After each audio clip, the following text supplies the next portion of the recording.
Greetings and welcome to another edition of the Faithful Presence Podcast. I am your host, Reverend Michael Langer, founder and president of Faithful Presence, a ministry in Washington, D.C., equipping servants and leaders working in the public square to flourish as they participate in Christ's mission of making all things new. We do that through providing spiritual, emotional, relational, vocational, ideological, cultural, and evangelical discipleship. If you write it out and use acronyms, it spells service, and there's a reason for that. We also support local churches in equipping their members for Christ-centered engagement with the public square. In other words, whole life discipleship in the whole of life for the whole of the public square. We are so glad you're with us today. We've had some really great guests in the past. We're dropping new episodes every Thursday. Today's guest is Dr. Stephen Presley. Stephen is a Senior Fellow for Religion and Public Life at the Center for Religion, Culture, and Democracy, which is an initiative of the First Liberty Institute. He is also the Associate Professor of Church History at Southern Seminary. He is the author of two fantastic books, Cultural Sanctification, Engaging the World Like the Early Church, that came out in 2024 and promptly won Christianity Today's Award of Merit in Popular Theology, and the Gospel Coalition's Book Award of Distinction in Cultural Apologetics. He followed that up by writing Biblical Theology in the Life of the Early Church, Recovering an Ancient Vision, which he says is the prequel to his first book. Dr. Presley works with pastors, educators, and students to help promote a positive vision of life in the public square, which is something that is near and dear to our hearts here at Faithful Presence. Dr. Presley, welcome to the podcast. How the heck are you? I'm doing great. Thank you so much. It is great to be with you, and it does seem like every time we talk, I just love our so many shared vision, so many shared kind of views of life and engagement and all those things. It is so good to be with you. Yeah, your library is a little smaller than I would have imagined it. Is that because you have the entire seminary's library that you can just access at will? Yes, is that that's what's going right. on? That's Okay. that's right. That's right. Well, it extends this way a little bit, and I keep all of them at home. Most people ask me, have you read all these books? And I typically say some of them twice. I don't some of them twice. That's my So I have an equally deceptive answer. Yeah. What do you say? I say, well, I could tell you about almost every book on the shelf. Ask me a question.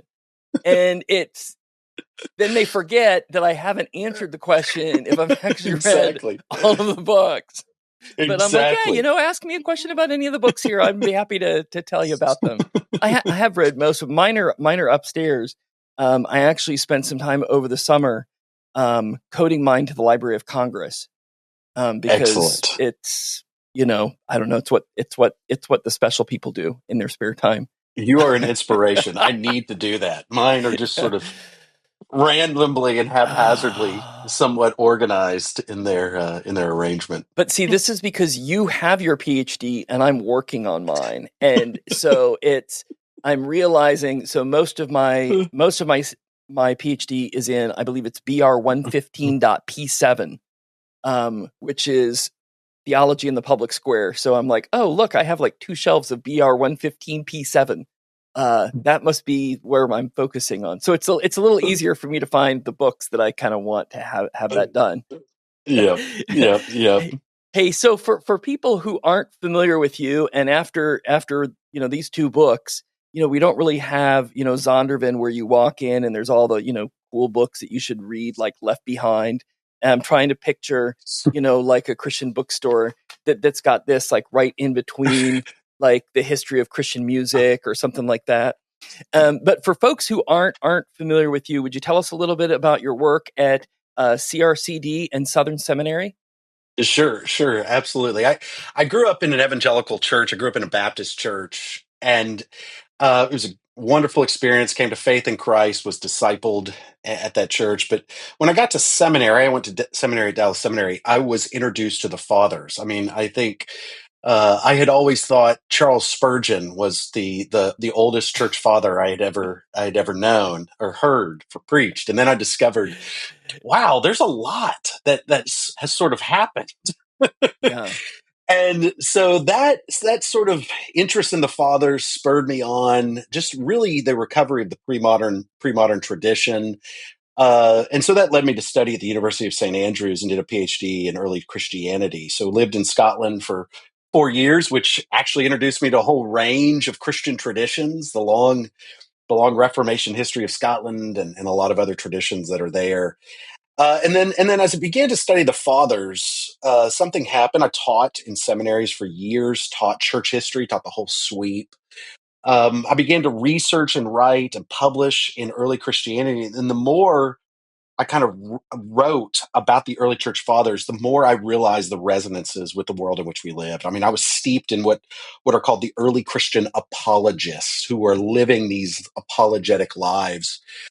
And really, in the last 10 years, I read several books, even like Carl Trueman's book, The Rise and Triumph of the Modern Self, ends saying we're living in the second century. We're living in the church. Or James Davidson Hunter's book, To Change the World, ends quoting the Epistle of Right. Diognetus. Yes. And it's Yes. like and so suddenly I realized, hey, I'm not just talking about old dusty books and ancient people. These things have like connections, real substantive connections to our lives.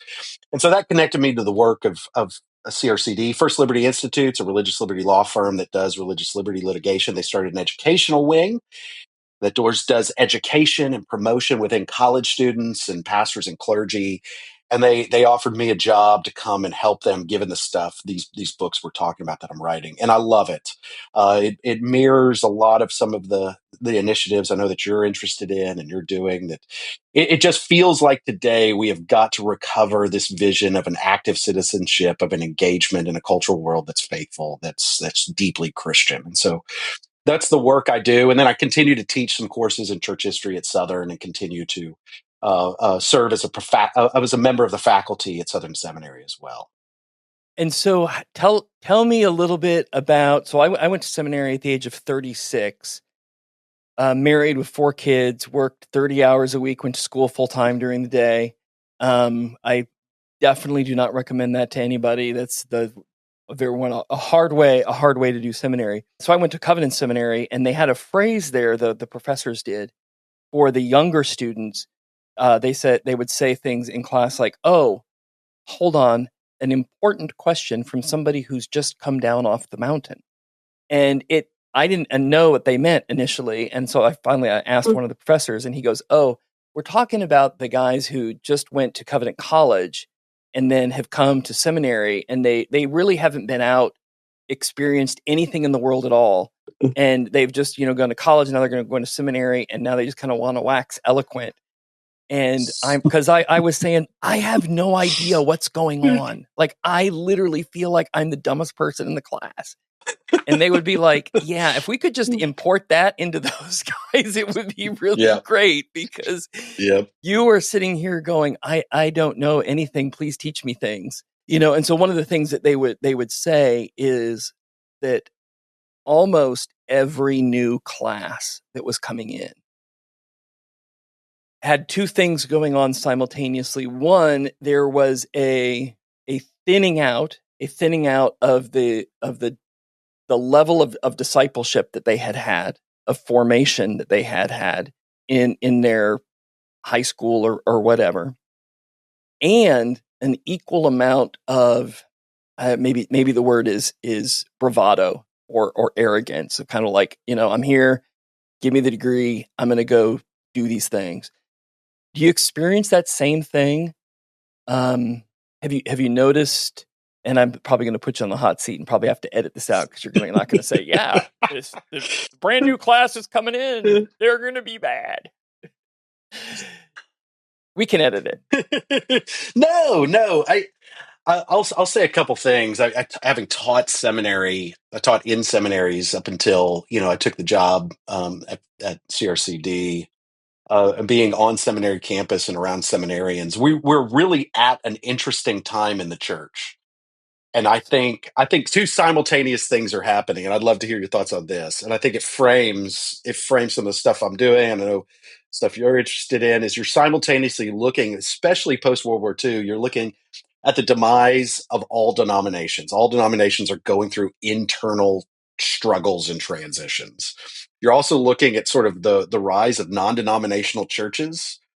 So I have observed, this is sort of anecdotal, uh, there is kind of embedded in some of those non-denominational traditions, especially this sort of zeal for church planning, which can be good, but it's also sort of like, I'm finally going to do it right because all of the idiots before me couldn't do it right. And so there is this sort of, and now a lot of church planners I've met have realized the great challenge that lays before them, but it is a serious challenge. And so there's sort of this embedded optimism with youth and young seminarians of, I'm going to go out and do it right. I'm going to get in a church and finally change the world, because we're going to talk about that change term. the world, as That's James Davidson Hunter change has the put it. world. Yeah, thank you, Karl Marx, for helping Christianity. But to your point, it's like, I think too, the and what I try to do in biblical theology of the life of the early church is show how what you view of the Bible actually needs to and ought to shape your embedded life. I know this, it's almost like the way I've sort of sometimes framed it is, we've loved justification, we love revivals, we love of conversionism, but that life embedded in the world that's virtuous, that's wise, that's living, and that's trying to be a faithful citizen in the context where God has placed you has not always been a point of, let's say, evangelicalism in the past in certain ways. And some of that, I think, a recovery of that is needed. Yes, that's the way I would frame it. No, you've done really well. And so I think what I'm going to do, because I want to talk about both of these books, because they are really doing important work as far as kind of recovering this idea of whole life discipleship. Of discipleship is not just memorize the confession. I got an email the other day from a pastor who wanted to know if I wanted to come speak at a revival their church was hosting, and I'm saying, oh, sure, when is it? He goes, well, it's in 2 weeks. I'm like, yeah, my schedule books out a little further in advance than that. So I'm going to have to pass. And he said, oh, it's going to be great. We're going to have 2 speakers tonight and worship music. And we're going to have a baptismal there so we can baptize people who give their life to Christ on the spot, no matter where they're from. And so I emailed him back and I said, hey, so you're a member of a confessionally reformed Presbyterian denomination. We don't do that. That's baptizing, random people on the day that they gave their life to Christ, without like any kind of training, examination, going before the elders and leaders of the church. Like that's not a thing. And I was just thinking of your books and how, and I said to him, I'm like, look, hey, I know this isn't in the book of church order, but yeah, back in the day, 3 years, baby, it was three. They're like, hey, I converted, I want to be baptized. I'd be like, yeah, we could get that scheduled for like 2028, maybe.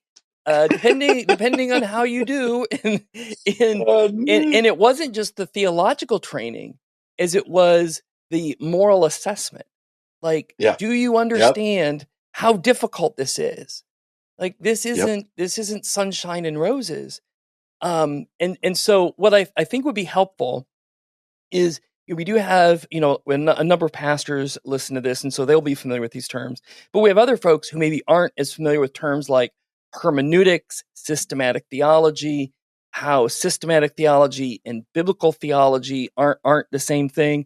So, and you talk about each of these at length in your book, and you talk about why they're important and why the distinctions between each of those is important. You want to just kind of walk us through kind of the brief, here's what hermeneutics is, here's biblical theology, and here's how it's different than systematic theology? Yeah, sure thing. Right. Very brief, Very brief. very brief. Yeah, hermeneutics is just the science of the study of interpretation, how we understand that which we perceive or that which we read.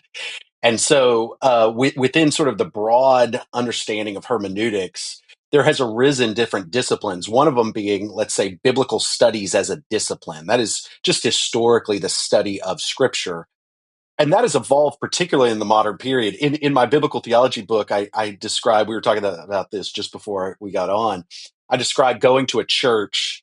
In that church, I described this experience of seeing biblical theology laid out, which was I'm sitting in the nave of a church in Saint Germain, called Church of Saint Germain des Prés in Paris, and the nave of the church has the story of Scripture essentially in a beautiful array of pictures. And then, I just experienced that incredible portrait and realized, I say in the book, I'm living this story.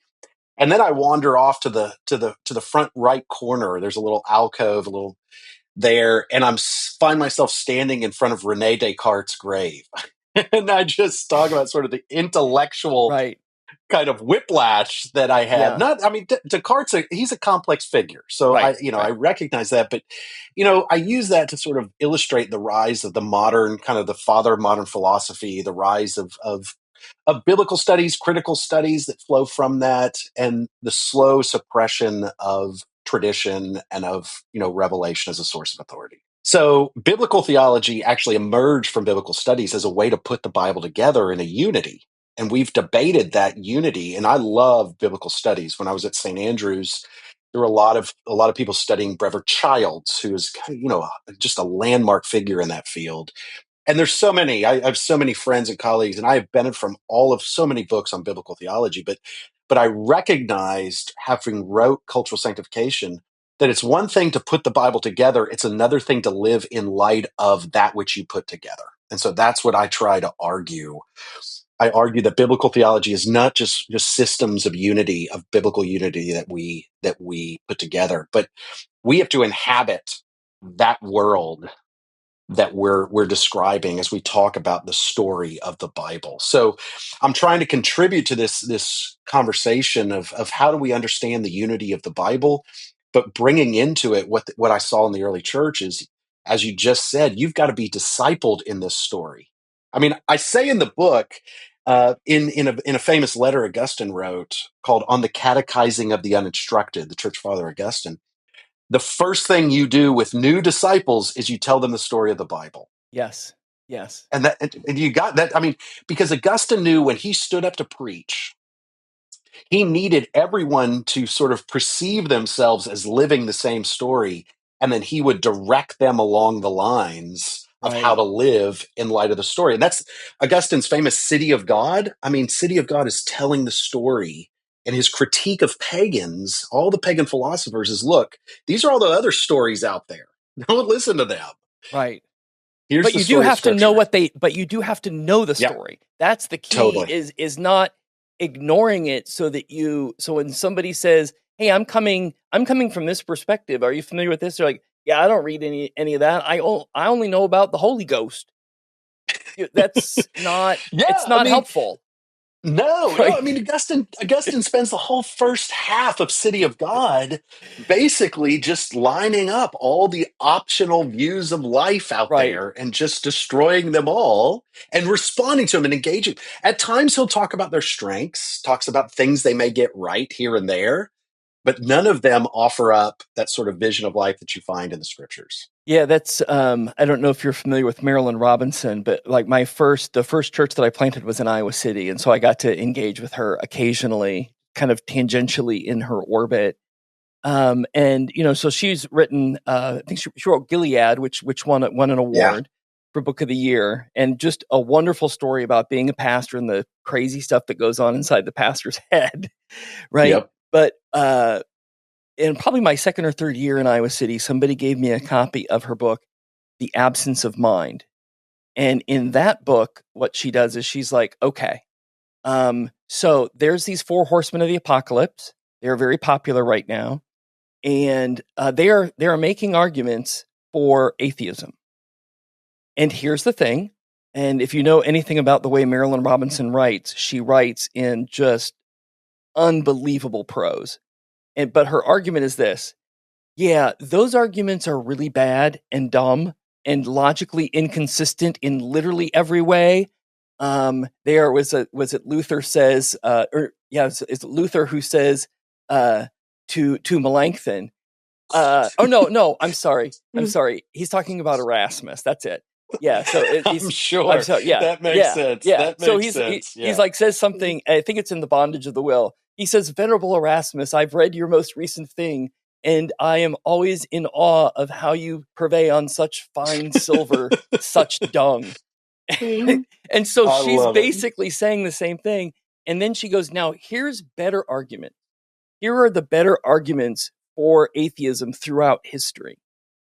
Yeah. And here's what's wrong with them. So Augustine is basically doing the same thing. Like, hey, there are other worldviews. I want you to know them. You're going to come in contact with them. So let me explain to you what they are so that you'll know kind of how to engage them and how to respond to them. How are you seeing that playing out in seminaries? Do you see seminaries making a change and like saying, okay, we have to do some of this work? I think one of the challenges that you brought up a second ago is a couple things in terms of seminary education. One of the challenges, we're still working off some of the models from the 19th century that look at different loci individually. We still struggle to see coherence. I think that's one of the challenges, I think, that has forced me to think about this is because I constantly spent my academic years engaged with people that were entrenched in pagan views of reality. So it was just constantly, I'm reading. So Cultural Sanctification, that book is really born out of just being forced.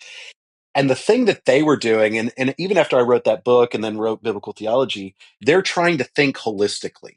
So yeah, they begin with the doctrine of God, but they show how everything flows down from what you view about God. So there's this coherence that I think sometimes can get lost. I mean, it is nice to study the particulars, but sometimes the general gets lost because you go class after class studying the particulars.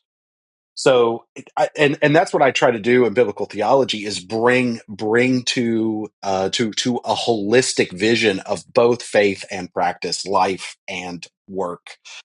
And some of that gets lost in seminaries, but I also think, I think to your point that you made earlier is even in the church, sincere and rich, deep discipleship is essential. And I say that in both books, really, in that intro, because you have to rely upon that which you have internalized to be able to act and perform in the world in ways that are faithful to the biblical witness. So there is this deep discipleship.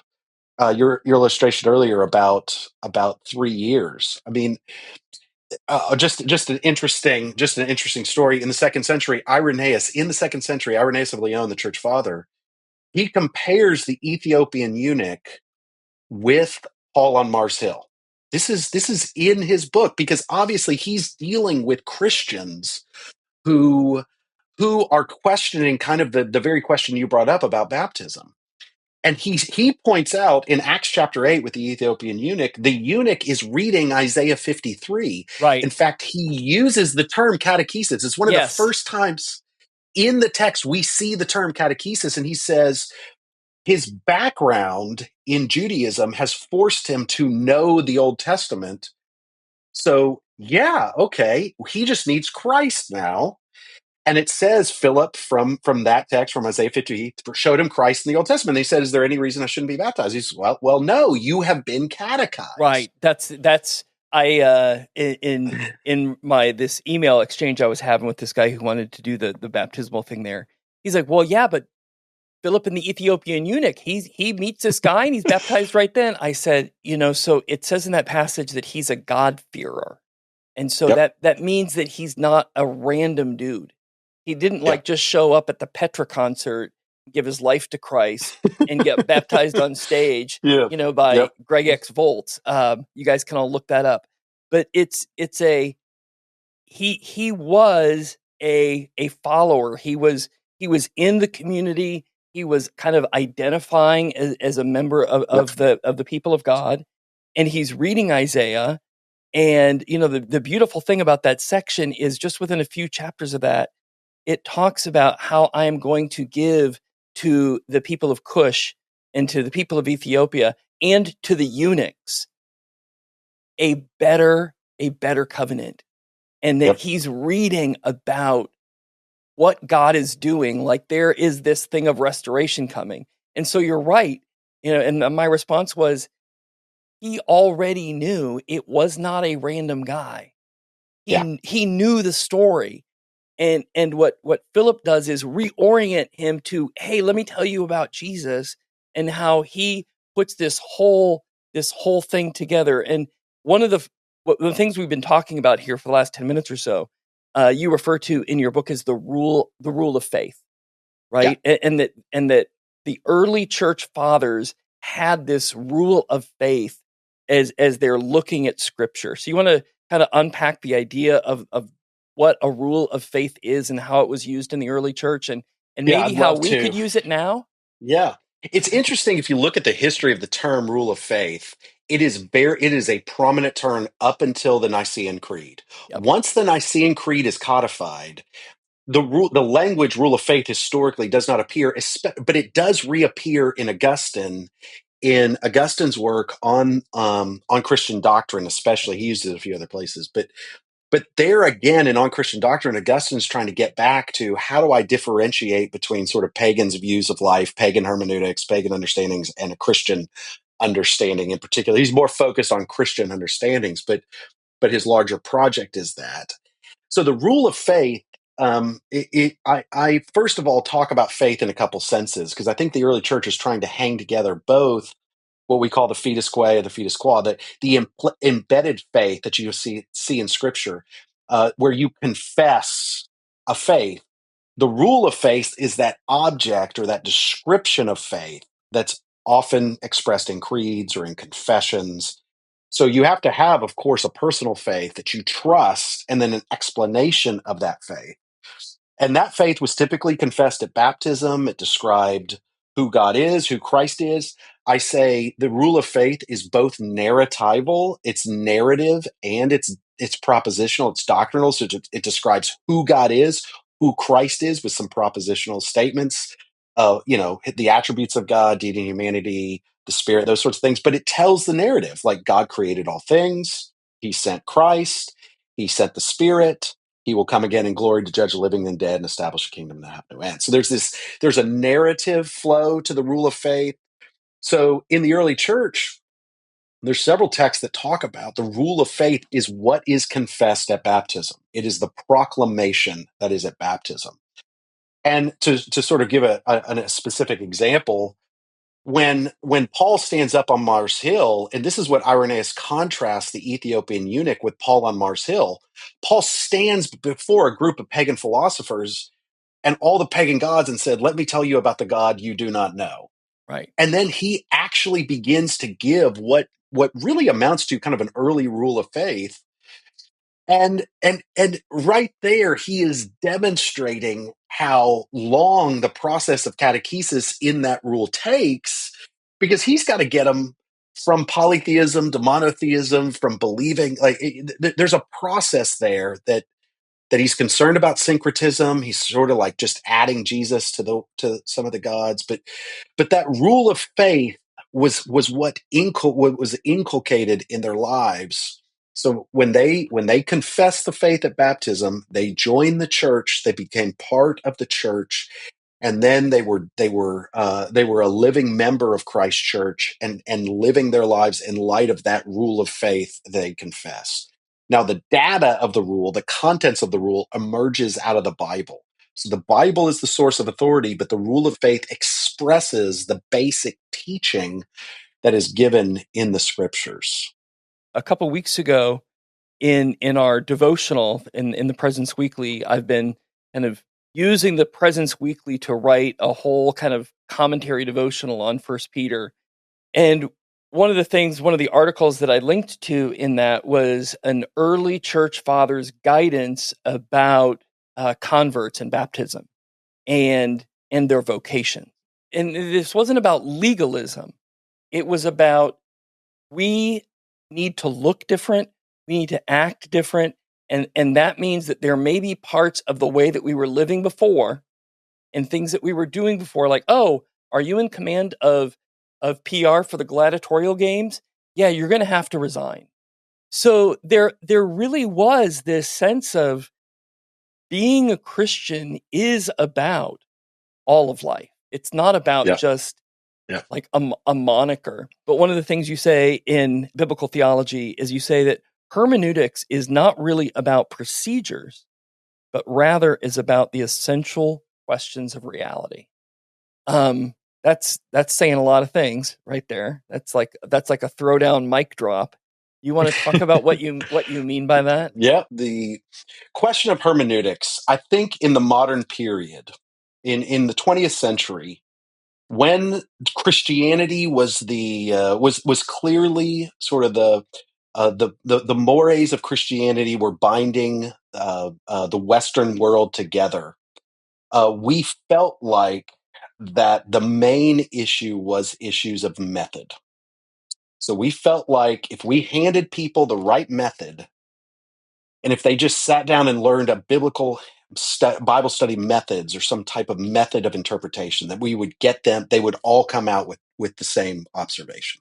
And the problem is the 20th century has, there's all kinds of postmodern philosophies, all kinds of different views of life that have completely rejected that and are making all kinds of arguments in the public square that no longer think that. And what I try to bring out, and I talk about both modernity and postmodernity briefly in the introduction to biblical theology, and I say, look, if you go back to the early church, what were some of the fundamental questions they were asking? They were questions of ultimate truth. They were first principles. They were questions of who is God?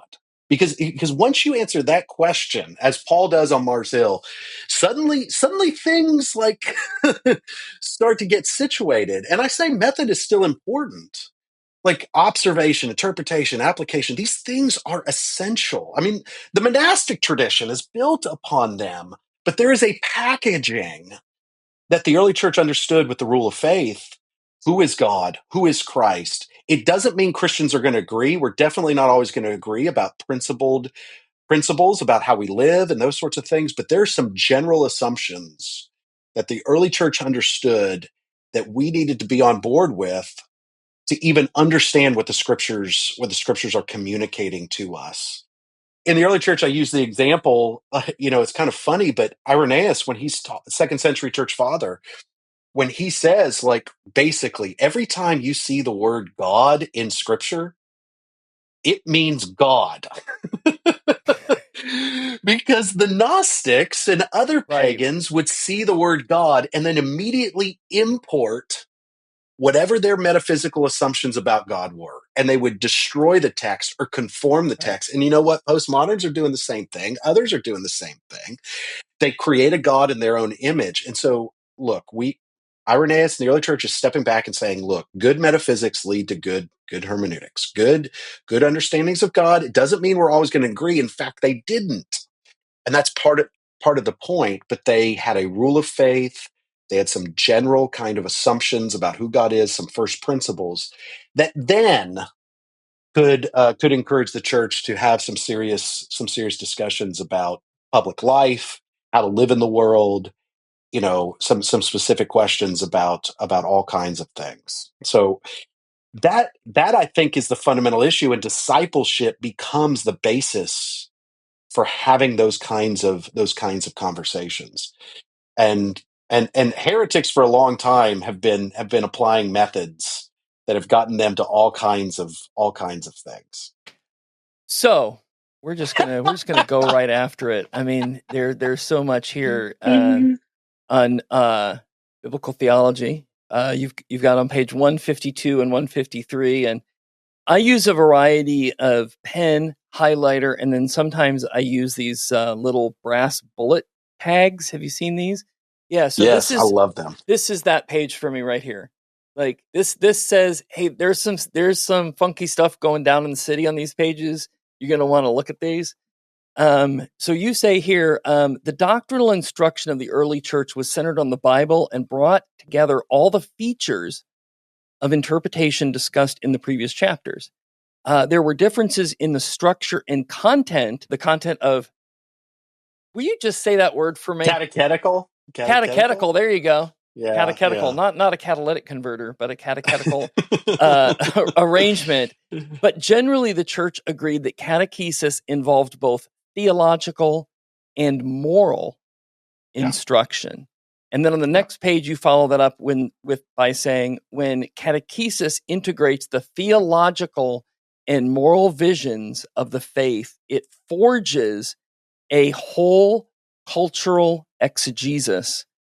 Through catechesis, the, quote, scripture absorbs the theologian rather than the theologian in his ideas absorbing the text.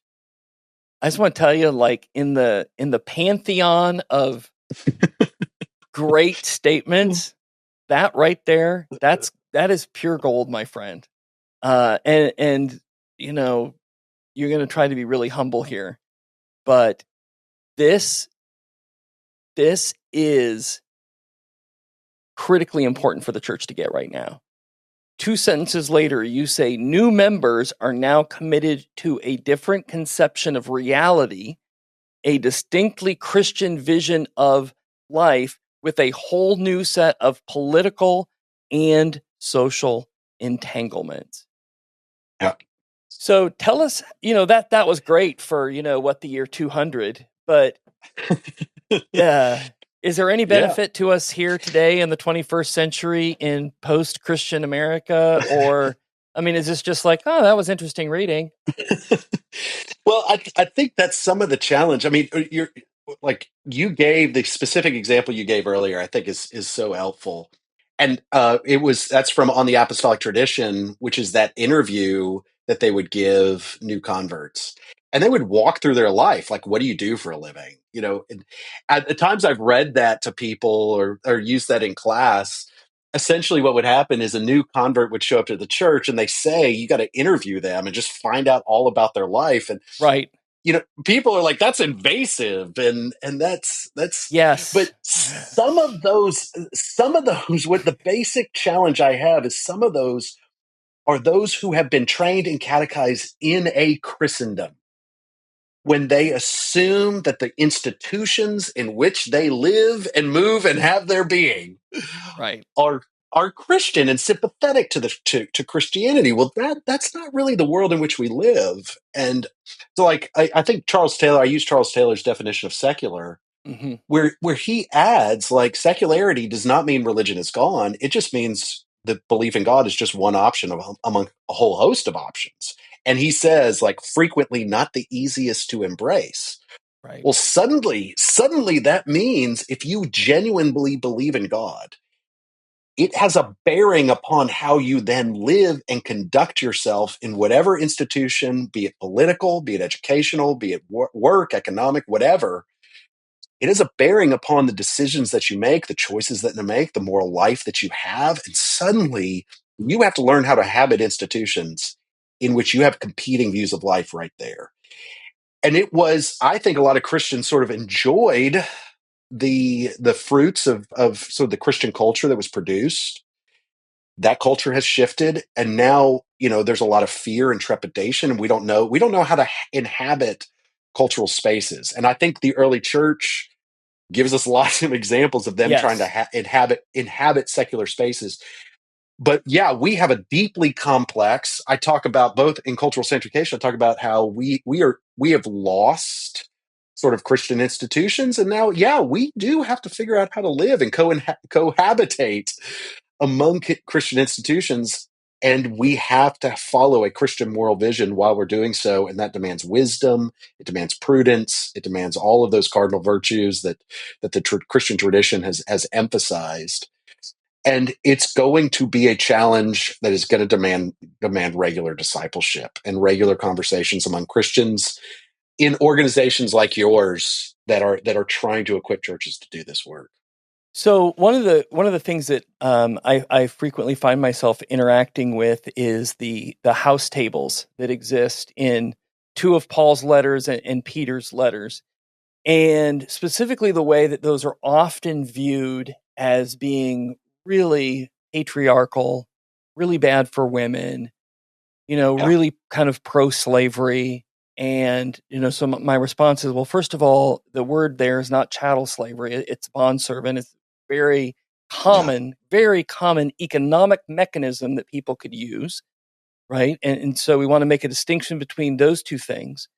Um, yeah, and also, if you go back and we've talked about this before in different podcasts, the fact that neither Peter nor Paul made that up. Like those weren't yeah, ideas that they had. Oh, we should have house tables.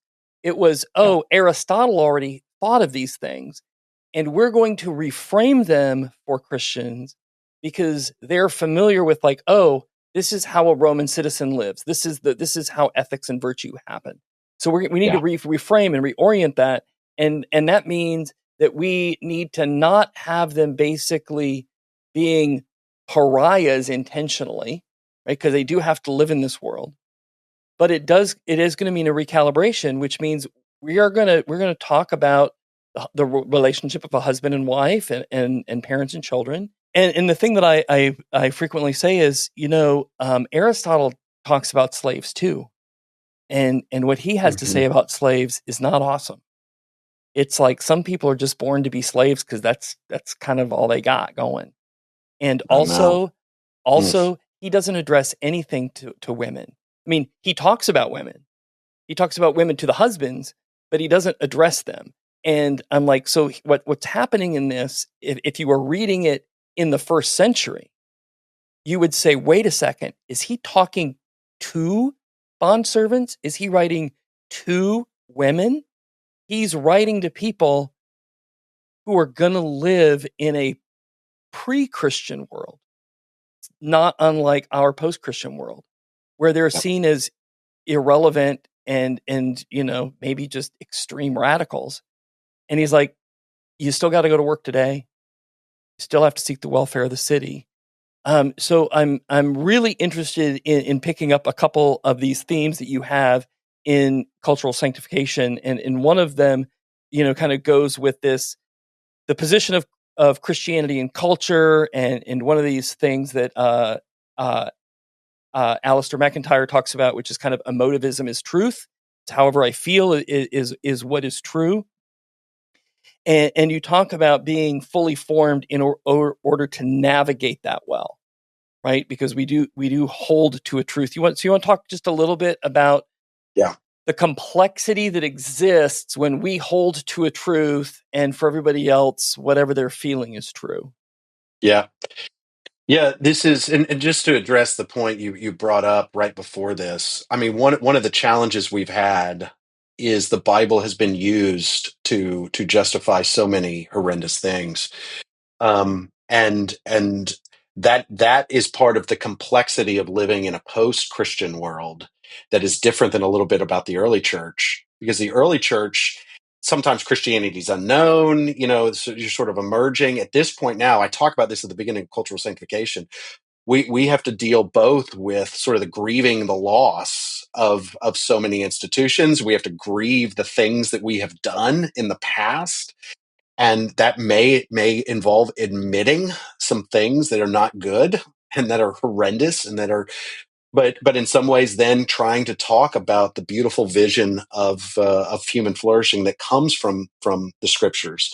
So pointing to things like Tom Holland's book Dominion, where he sort of talks about, Hmm. yeah, like the church has been horrible, but the church has also built some incredible things too. The Right. church has built some institutions, some education. Like, so there's a tension there that we have to navigate.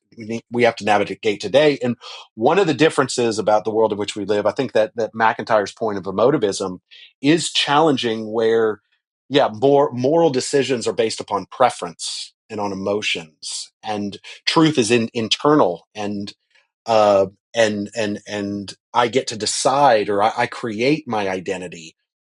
And this is something the church has to address. That's why in cultural sanctification, the whole intro is on identity. And I was just speaking at another group, and I was using Polycarp's martyrdom, in which Polycarp has this really intriguing interview with a Roman proconsul while he's about right before he's martyred. Polycarp is a second century church father, and when it comes to the end of it, Polycarp announces, "I am a Christian," and it is that identity that becomes his sort of orienting guide. And when Polycarp means Christian, that entails a theological and moral vision of life. And even what's interesting, Polycarp quotes, this is second century, quotes Romans 13 right there. And he says, look, I know God has instituted the government for specific purposes. And he quotes that text. He said, we have been taught. So there's a catechesis in, look, the government serves a particular function and particular role. And I am a member of this. God has placed me in his providence here in this space, in this location, to live, to be a Christian and to live faithfully in light of what God has revealed to me. God did not make me live in the second century, the third, or whatever. Right. But that identity as a Christian yes, there are some moral norms. There are some moral norms that are given down to us in the scriptures. We could begin with something like the Ten Commandments or some type of basic moral vision of life.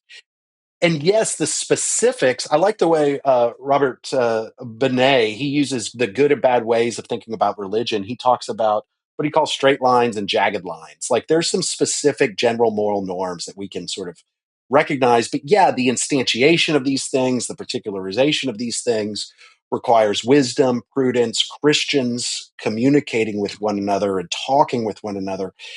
But some of that assumes we're actually like engaged and Right. doing that and having those kinds of conversations. And I think that's one of the first steps.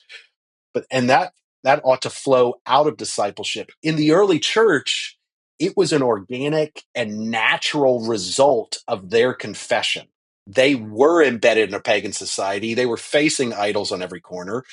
Today, once we're discipled, having those kinds of conversations in a world of emotivism, you have to learn to navigate those kinds of apologetic and sort of personal kind of interactions very carefully and with wisdom and prudence and in some of the moral norms of Scripture. Okay, so we're going to, in kind of our remaining time, I want to talk about improv and acting.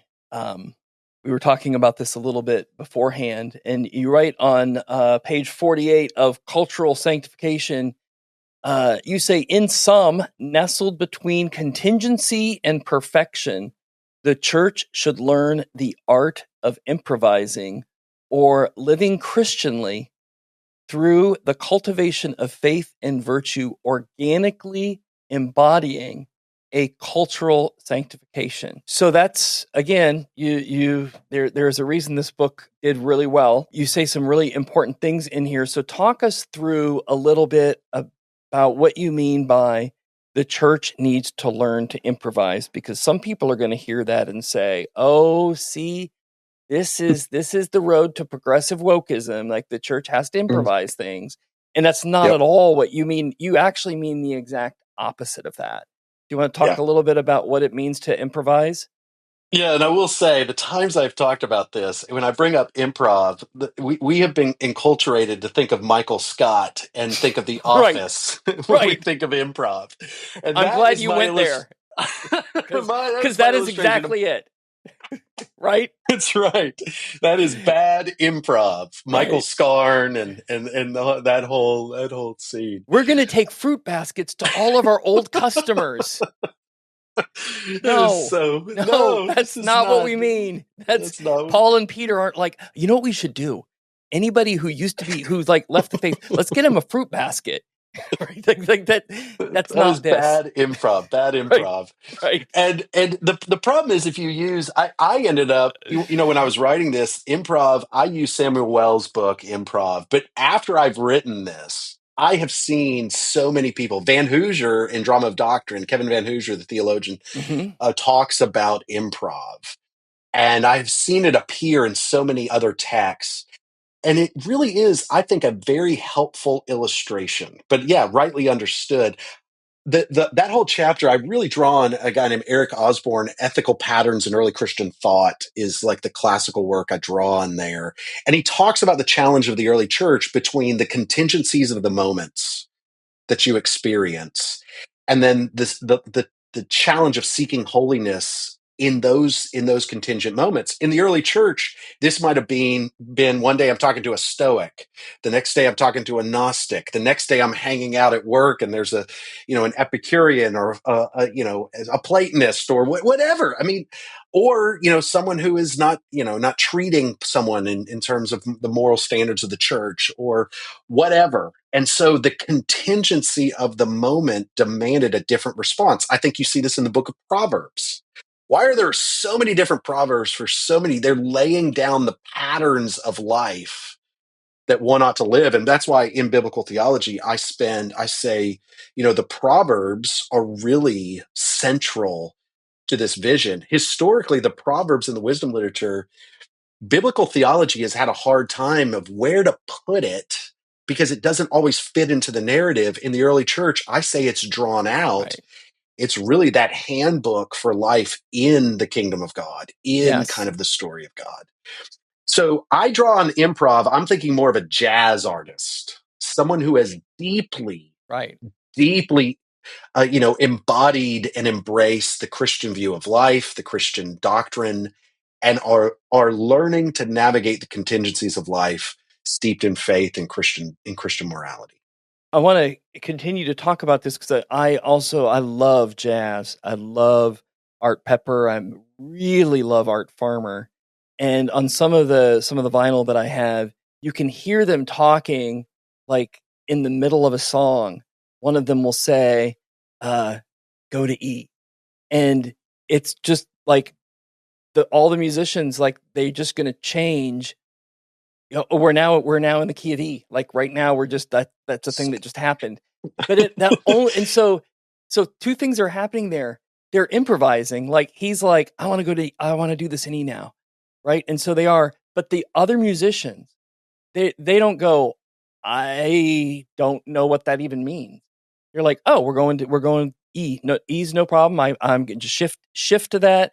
I know how all the notes and everything gets transposed, and I can just keep going. Right. And so everybody's relying on everybody else knowing, I know that you know how to improvise because I know you know your scales and you know your music theory well enough that in the middle of a live jazz club, if I call out, go to E, we all just do it. And we have, I think and so to go back to Michael Scott, that's great acting, right? That pulling off that kind of farcical comedy only works. Doesn't work with a bunch of bad actors. It works with brilliant actors who just go off script and everybody just goes right with them because they're like, I see what's happening. I'm just going to go with this. Yeah. And so tell us a little bit about how can we as pastors maybe or seminaries or Christian colleges help to train servants and leaders to improvise, especially the ones who end up in the public square, right? Yeah. This is where, and why I love your work, the stuff we've talked about that you all are doing, and I'd love your thoughts on this as well. In my work with churches and pastors, I feel like the church needs to become a forum and pastors need to kind of become a forum. Not that they need to take necessarily positions on all of these things, but bring people together to provide sort of the culture in which these kinds of conversations about, let's say, important theological or political or moral positions that are at stake. That really, historically, I think underlying this, one of the things that we've lost with the loss of denominations is the loss of mechanisms of churches to sort of work together and think through kind of issues of the day. With the rise of independent, non-denominational churches, cooperation is a challenge. This has become clear to me as I've continued to work with my churches. Not that, I praise God that so many churches are flourishing in non-denominational churches, that sort of thing. It does feel like cooperation on the other side is a challenge. Even in my area, I've tried to sort of create ecumenical gatherings of pastors where we have forums where these kinds of conversations happen, where we bring pastors together. They're asking questions. How do you handle issues, let's say, of sexual immorality that are appearing in your different churches? How are you handling? What are some specific things that y'all are working through? What are some challenges you're facing? And then you actually provide the kind of forums in which there's healthy disagreement. There's actually practical steps that are being taken. One book I reviewed recently was Hopeful Realism. Oh, Hopeful yeah, yeah. realism, yeah, by it was sort of evangelical natural law kind of Right. thinking, and they're trying to reason through sort of a variety of political positions and trying to do so in forums. I finished that book and I said, man, I would love to see kind of coalitions of pastors work together to think through some of these things, or I'd like to see in a church a pastor maybe in type of small group where. But I know this is a partisan age where even the postures to have these kind of honest conversations can be difficult. I don't see, and James Davidson Hunter's newest book on solidarity and democracy, Yeah. I mean, I think it is imperative Yeah. some kind of solidarity has to happen. We've got to work together on some level.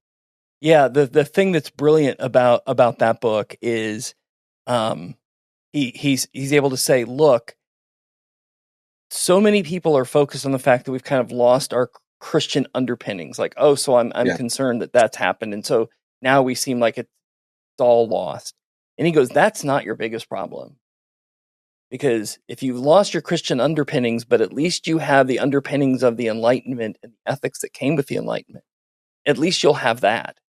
But the Constitution is based on these two things. These, you have on the one side you have these Christians trying to work together, and then you've got Jefferson, who's trying to import Locke and Rousseau and all this French Enlightenment stuff, and they somehow cobble together this Constitution that allows us to avoid the French Age of Reason, where they're like, hey, we're going to go ahead and put this naked woman, this statue in the middle of Notre Dame, and we're going to worship it, right? Because that sounds awesome. And if you don't like it, we're just going to chop off your head, because freedom, freedom. Like, it's like, no, no, no, no, no. no. But the scary thing that Hunter says is, it's not just that we've lost the Christian underpinnings in this country.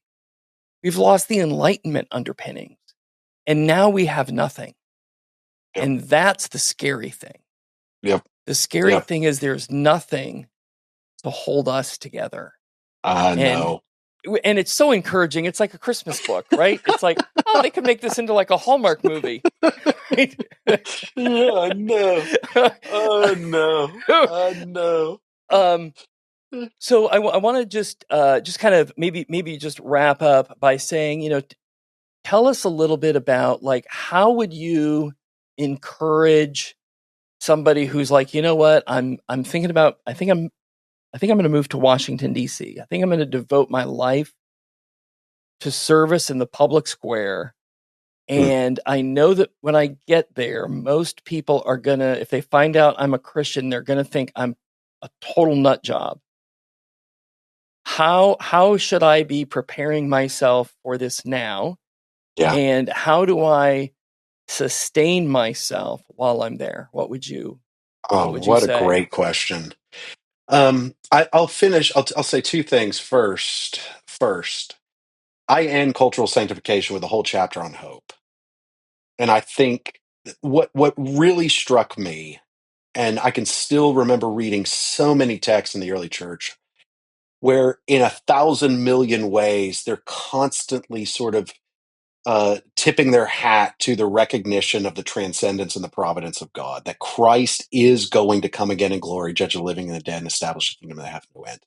And the thing that struck me as I was reading all this, it is actually that theological understanding of hope, that theological virtue, that enabled them to be faithful in the present day because they knew that was true. And so it didn't force them to become so disillusioned with the present state, nor to be overly optimistic about the present state, because they knew ultimately there is a kingdom that is to come. So those who are going to work in sort of the political sphere in general, first and foremost, it's that hold that vision of hope out. Second, I think you can look to. I know we were talking briefly about this before we got into our talk. Is in the early church, the examples of Daniel, the examples of Joseph, in Genesis, these examples of godly people who are fully entrenched. Daniel Mm-hmm. ate the king's food and wore the king's clothes. I mean, there's the whole. He adopted the culture, but he lived in a virtuous way. Right. And I think Christ's exhortation, be wise as serpents and innocent as doves, is an exhortation to be faithful in the present day, walk in the wisdom of the Proverbs. The Proverbs lay out that wisdom, walk in wisdom and walk in virtue, because that's the foundation that I think we can demonstrate and we can build on. And what ultimately matters in the scheme of it. And Do you think so they should read any of the early church fathers? I think they could, if they, yes, Good. but Good. as a Okay. good entryway, they could read my book, and then I give you lots of Right. primary sources. I think it is motivating to read, like the modern martyrdom of Polycarp, or so many. The Epistle of Diognetus I talk about in the very Yeah. opening chapter, Yeah. that James Davison Hunter uses. I mean, he says this is the template Yeah. in to change the world. And the beauty is that when you read the church fathers, the thing that you realize is, oh, wait, this is not a new thing. Yeah, Like this totally. issue, that we're trying to wrestle through right now, whether it's economics or personal identity, or, how do we deal with, the sojourner and the immigrant? It's not like, oh, No. yeah, we didn't know anything about those things till the 21st century. No, we were dealing with those in the first century, and Yep. and and they were great thinkers. It's not Yep. like, well, they didn't know a lot of things. Like Augustine didn't have all the books. He didn't have Logos software to, you know, do stuff. Yep. Yeah, no, because he Yep. didn't need it. You have a closing thought for us, or do you want to go on for another 2.5 hours, which We I could could. This is absolutely do? this is what I said at the beginning. I mean, when we could go on forever. It is such a joy to be with you. It is so grateful for your work, just for our sort of the way you're thinking and the way you're active in the public square. I think it's so essential for the church today. And I love this conversation, and just grateful for you. Yeah, Thank you tell so people much. where they can find you. Like if they're Yeah. like, "Hey, I want more from that guy." Yeah, sure. I've writing most of my stuff. Writing and social media posts, of course. I post everything on my on my Twitter and Instagram accounts, Facebook accounts. I have several articles that have come out as a result of some of this work. Some of them are getting into just issues of Christian citizenship. Some of the stuff we talked about at the more kind of practical level. Have works. Just wrote a piece on First Things that sort of came out, just kind of framing this revival, what I call a patristic revival in the 20th century, that just frames like why this project ultimately I think matters. So social media is the great place to see. Hopefully I've got some more writing projects on the horizon that are looking at a vision of citizenship, what Christian citizenship looks like, and some works on virtue in the public square and those kinds of things. So Okay. be on the lookout for those. Okay, Stephen, thank you so much. Thank you for making time for us today. Thank you. Appreciate it, my friend. That's it for this episode of the Faithful Presence Podcast. You all know what you're supposed to do if you enjoyed this podcast, which I know that you did. Go onto YouTube, go to Substack, go to Facebook, go to LinkedIn, tell your friends, tell everybody about what we're doing here. Like us, retweet us, do all of those, algorithm things. But most of all, take to heart what it is that Stephen's talking about in just understanding the importance of whole life discipleship, in and for the public square so that you can improv well wherever you are. Thank you so much to Josie, who's our chief of staff, who kind of helps keep my life organized. Thank you to Andrew, who's going to make this podcast sound phenomenal by the time that you hear it. We've got some other great guests coming up. So, stay tuned. We have new episodes every Thursday. But with that being said, receive this blessing, and now may your Father in heaven make you one as he and his Son are one, so that, notice the purpose clause, so that the world knows that he loves them and sent his Son for them. Go into the public square in peace and in a posture of faithful presence. Bye now.